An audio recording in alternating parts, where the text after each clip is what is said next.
Nebenstimmen. Der Podcast von und mit Mitgliedern des Ensemble Modern. In Nebenstimmen hören Sie Gespräche von Ensemblemitgliedern mit von ihnen selbst ausgewählten Gesprächspartnerinnen und Partnern zu Musik, Kunst und Leben. Erfahren Sie, woran die Musikerinnen und Musiker gerade arbeiten und was sie persönlich beschäftigt.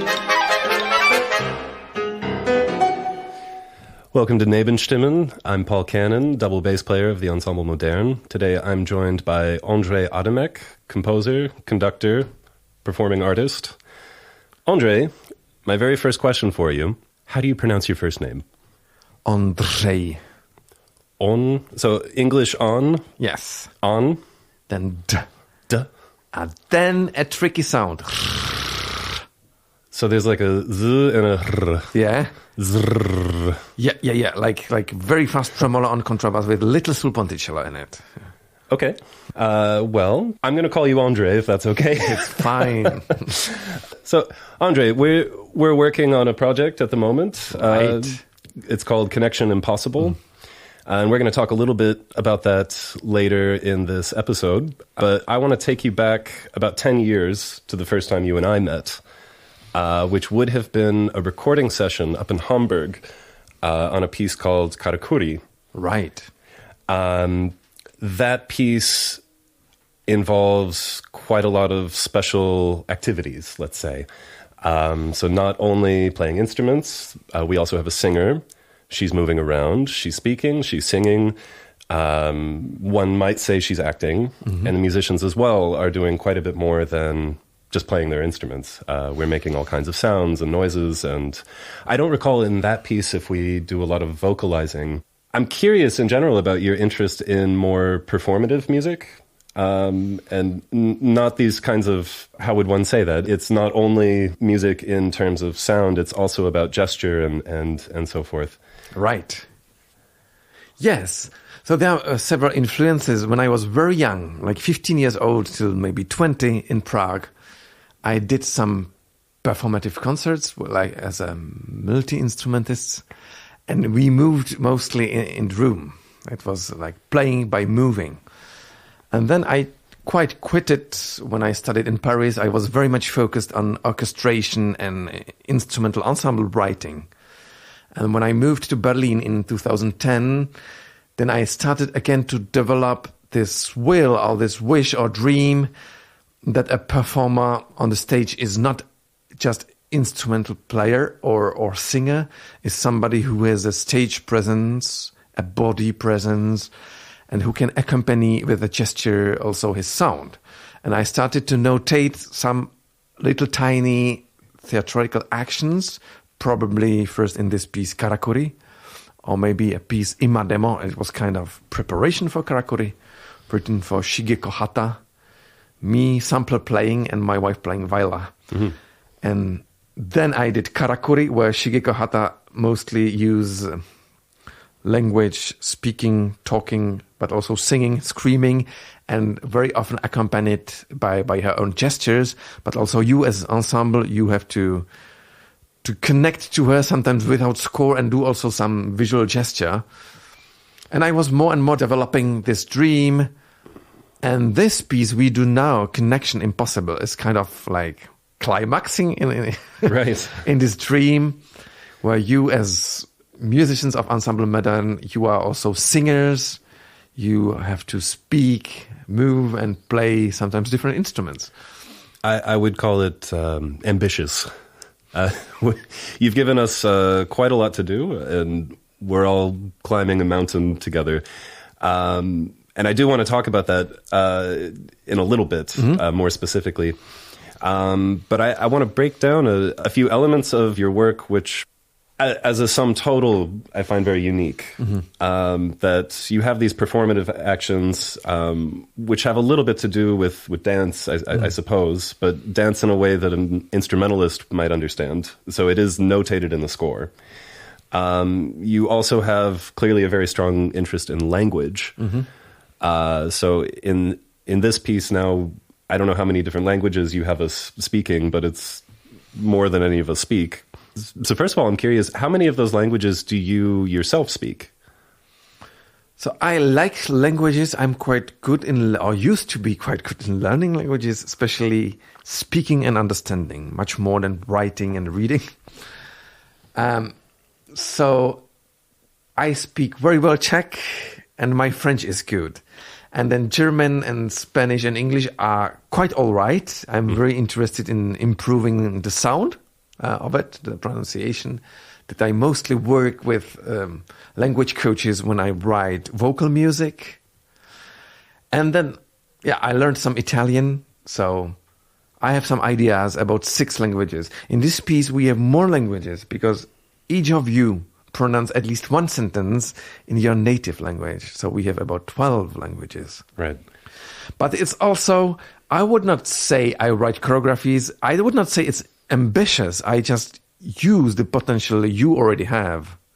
And this idea that you can be without instrument like a dancer, it comes really... I just don't remember if you were first or Isabel Faust was first, but it was just writing a piece of music and putting the instrument and bow aside and you string players, you just produce a beautiful and super precise choreography that nobody else can produce. No dancer would be able to do. So you're talking about this passage where we imitate playing a string instrument. When you play my score without holding instrument and without holding bow. Right. You don't imitate anything, you really do. Right. We just don't hear it. Well, I find the language work that you do, and not only in this piece, but going all the way back to Karakuri, or more recently, we premiered a piece called Let Me Tell You a Story. Mm. I've also recorded together with Eva Boca, we recorded your chamber Noise, which also had quite a lot of performative actions. That's a duo for double bass and cello. You had us speaking French and Japanese in the score, at some point chanting a kind of Buddhist text. And I'm curious how much of that is about the substance of the text that we're saying, and how much of that is more of an interest in the phonetics, the sound of the language itself. So there is always both, you know. I'm very interested in phonetics and also interested in the meaning. And I try sometimes to look really inside a world and see how much the meaning of the world is already expressed in the sounds inside. But for example, the pieces you mentioned, also, it happens often to me as my ear is somehow open to the languages, and I travel and I live a while in each country and want to understand the people and the language, and then something happens. So also in Japan, I lived 5 months and was learning Japanese, and then heard this important Heart Sutra.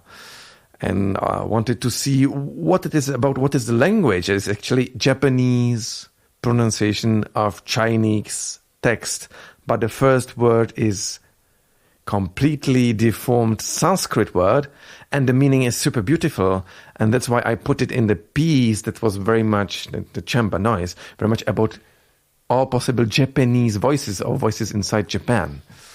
So I don't want to be too anecdotic or superficial, but sometimes I put my life experience of some voice or text or language in a piece.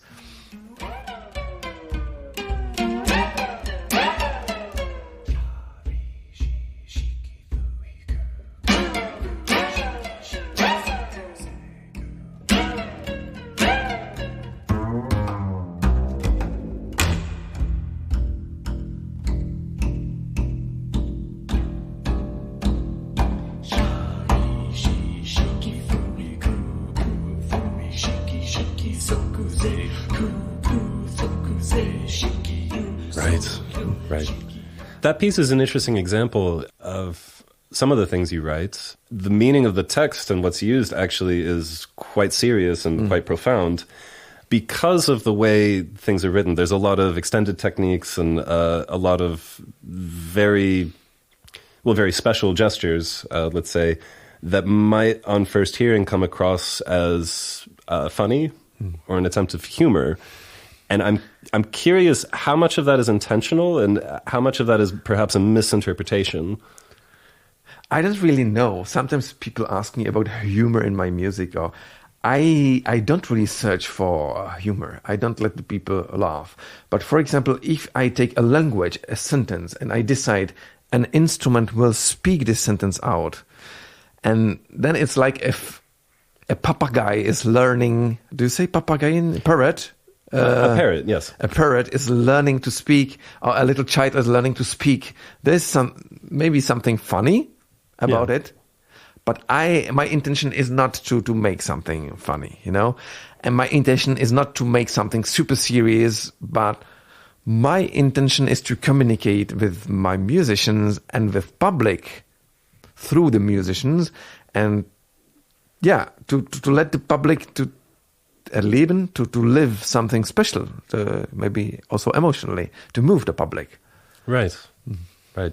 Well, that's a piece I particularly enjoy performing, and we've performed that quite a few times. The chamber noise, and that's a piece I find works, of course, best in person. I mean, we made a recording, but you miss all of these gestures and even facial expressions. You notated in the score how we should hold our face at certain points. I think all of that kind of sets up my next question. Because so far we were talking about concert pieces.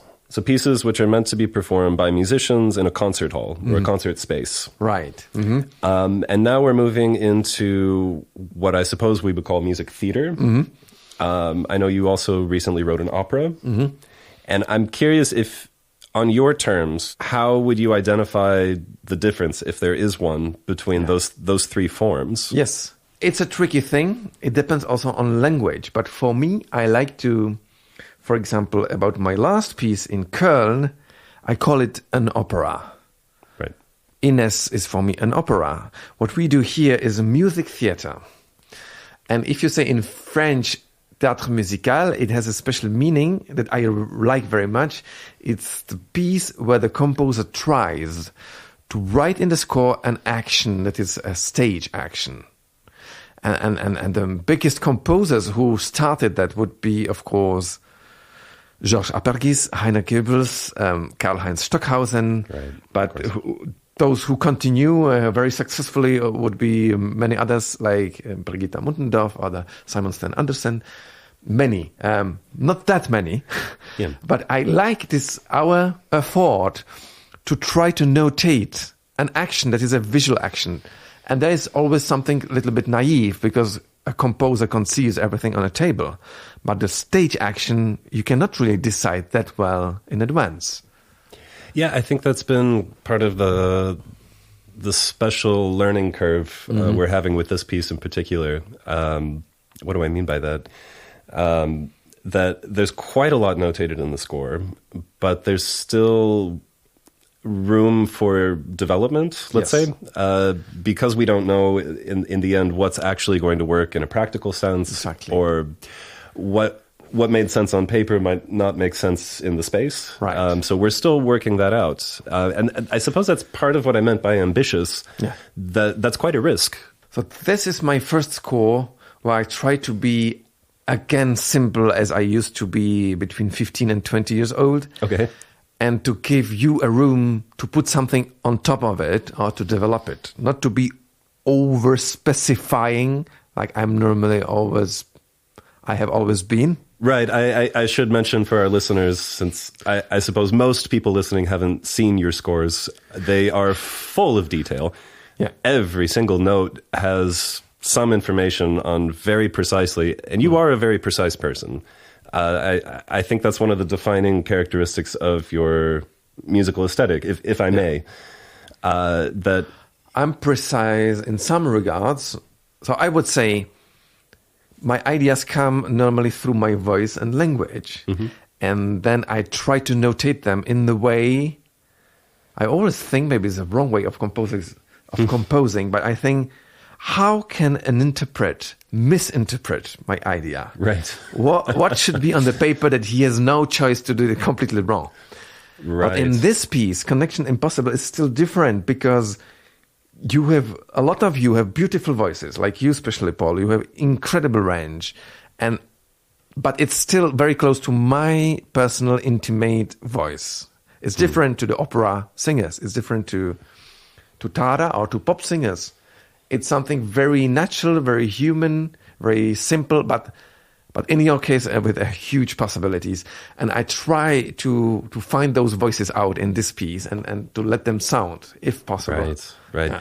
I mean, that is always the thing when you put musicians on stage and ask them to do things which are not the things we've trained for, principally reading a score and playing our instrument.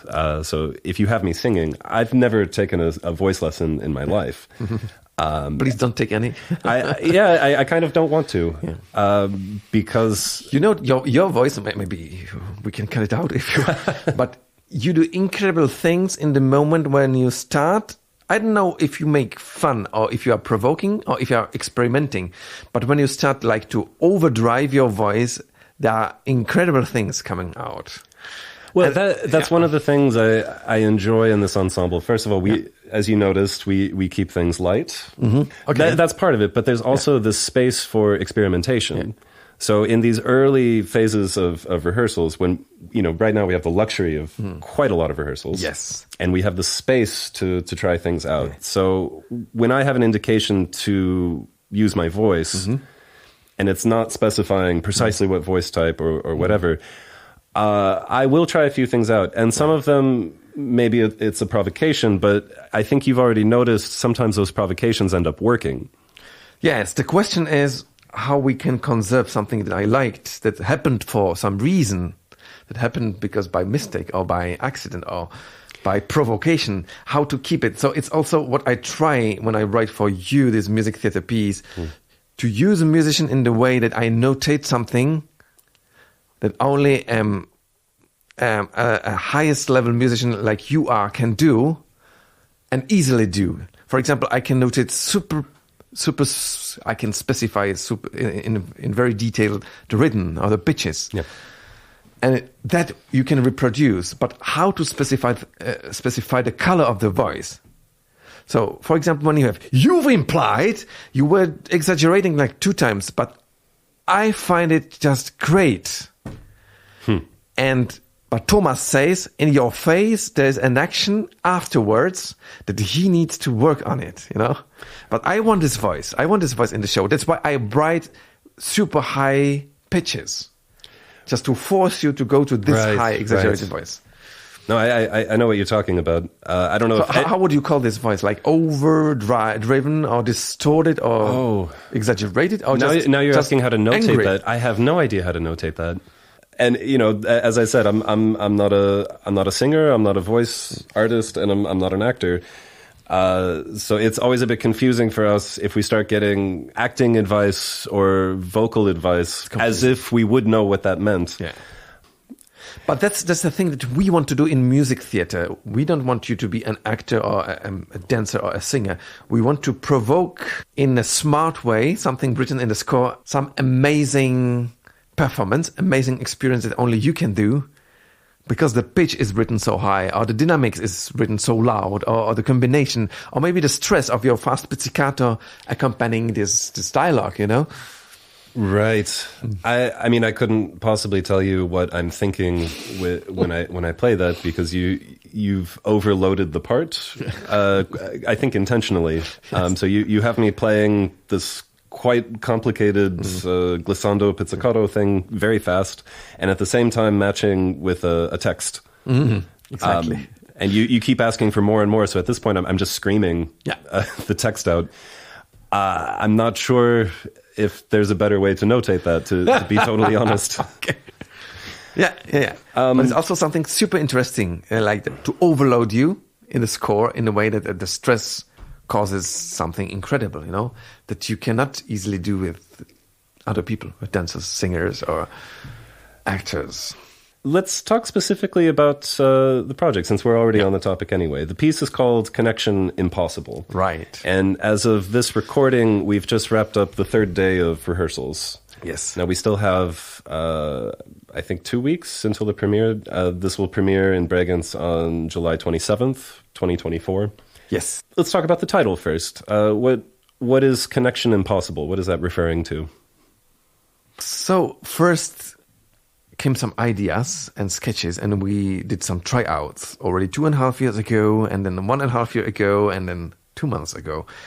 And the feeling was it would be about a communication, but communication that is somehow impossible. There are obstacles. For example, I speak, but nobody answers, nobody listens. Or I speak to an ancestor soul, but I don't hear the answer. He speaks to me back, but I can't really catch it. This unreachable, uncatchable. Or also this situation that I use in the part 6, that maybe we speak more specifically about women that speak with their men, but the men are far and they cannot really see them. They cannot even be sure that her husband really answering. And this is those women standing on the street in front of a prison. So, but this is a real place. Right. What it's referring to. Yes. This isn't just a figment of someone's imagination. This is a real situation. Right. I think you said in Hamburg. Yes. So there's a prison in the middle of the city. Yes. And women will stand outside and try to communicate with the prisoners inside. Right. Presumably their husbands, boyfriends, Probably. family, yes. perhaps. Yeah. I think this prison is only for men, if I'm right. Okay. And there is a huge street. So first what I saw was just women standing and shouting intimate questions or answers. And then later I just realized there are some voices answering, but far we have a huge street in between when there is a lot of traffic. And then we have this sentence that just it says it's completely illegal, this communication in between. Right. So it became a kind of model of my ideas for this project.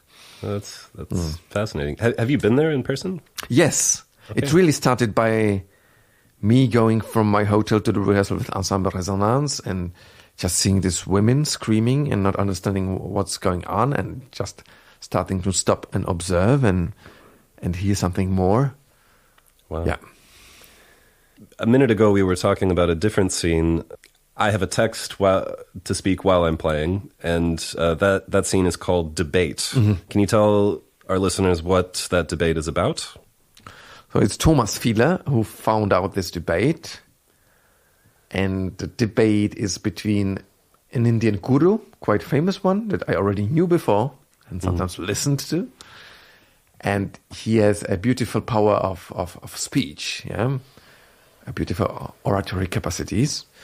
And he meets the law students, and those law students are comparing to him quite shy and don't have maybe this power of speech or this oratory possibilities. And they try to show him he is wrong. And the debate was about if in India the people should be obliged to stand up when the national anthem is played. If they should be obliged to stand up. Really? Yeah. Okay.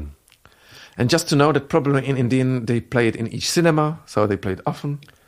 And the people probably don't want to stand up. This guru thinks those symbols in India are very important because the country is huge. The country actually does not really exist. It exists only in the minds of people. It's a concept. And till the people just start to be really together, they need those national symbols. That's his speech. And the law students try to show him that he is wrong, like, look at Germany, what happened with the nationalism. And he says, don't compare them with us, because they were against the people inside their country. And they worked a lot on it afterwards. And they are so far that they don't need any more national symbols. But we still need them, because we are on the very beginning. So the debate is already interesting. But what is super interesting is the rhythm of the debate, because he actually cuts the young guy in a way that is not arrogant, but is very powerful. And the guy is just trying to say something, but at the end, yeah. So the ideas are so small and comparison to this guru. It's my feeling. Yeah. So the impossible connection there is the student. I guess I'm the student in this case.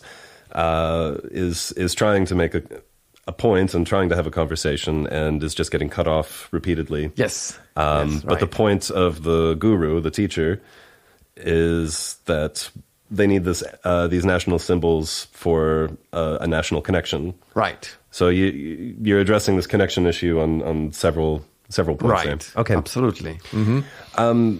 So I don't want to go through every single scene of the project. They're all quite different from each other, but they all have that.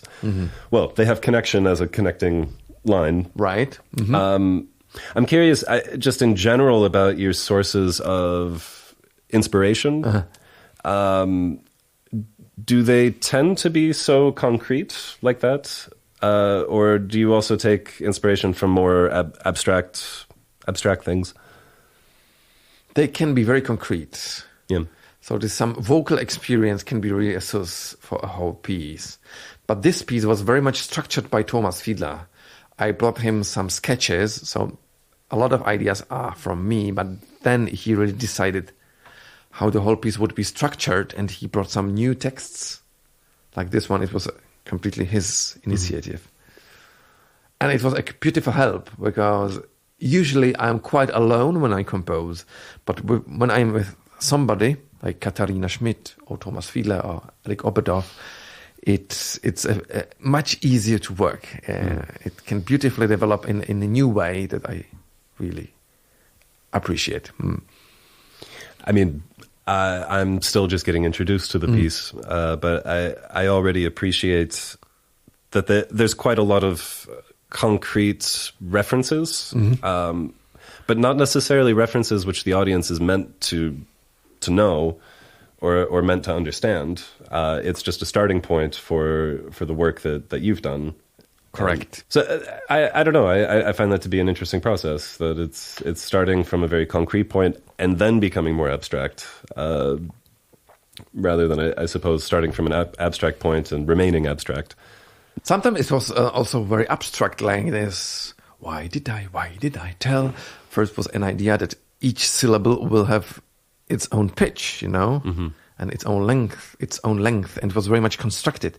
It seems to be a kind of dialogue between Tara's exhaling voice and Tara's inhaling voice, but at the end, it's really a structure, a musical structure, developing very short motives to longer, creating kind of feeling of somebody who maybe asks somebody who doesn't live anymore if he did something wrong, and if the other one knew about it. Could be the feeling, but not necessarily.